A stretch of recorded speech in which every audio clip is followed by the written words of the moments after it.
దీపావళి అంటే ప్రతి ఇంట్లోనూ వెలుగులు నింపే పండుగ. చెడుపై మంచి సాధించిన విజయానికి గుర్తుగా జరుపుకునే పండుగ. ఇంట్లోకి నూతన వెలుగులు తీసుకొచ్చే మహత్తర పండుగ. అందరికీ ఆరోగ్యం, సంతోషాన్ని ఇవ్వాలని కోరుకుంటూ సెలబ్రేట్ చేసుకునే పర్వదినం. సినీ తారలు సైతం దీపావళిని ఎంతో సంతోషంగా జరుపుకుంటారు. నిన్న దీపావళిని పురస్కరించుకుని టాలీవుడ్ సెలబ్రిటీలు కూడా తమ కుటుంబ సభ్యులతో కలిసి ఆనందంగా జరుపుకున్నారు. జబర్దస్త్ షో ద్వారా ఎంతో పేరు సంపాదించుకుని ఆ తర్వాత సినిమాల్లో కూడా తన సత్తా చాటిన నటి, యాంకర్ అనసూయ ఈ దీపావళిని తన కుటుంబ సభ్యులతో ఎంతో ఆనందంగా జరుపుకున్నారు. భర్త, పిల్లలతో కలిసి ఇంటిని డెకరేట్ చేస్తూ ఉన్న కొన్ని ఫొటోస్ని అనసూయ గారు అభిమానులతో పంచుకున్నారు. ఈ ఫొటోస్ చూపరులను చాలా బాగా ఆకట్టుకుంటున్నాయి.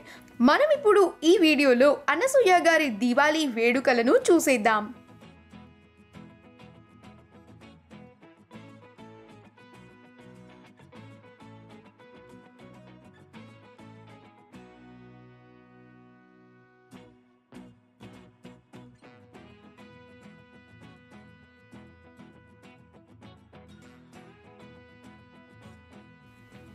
ఈ వీడియో కనుక మీకు నచ్చినట్లయితే మీ అభిప్రాయాన్ని కామెంట్స్ ద్వారా మాకు తెలియజేయండి. మా ఛానల్ని సబ్స్క్రైబ్ చేయడం మర్చిపోకండి.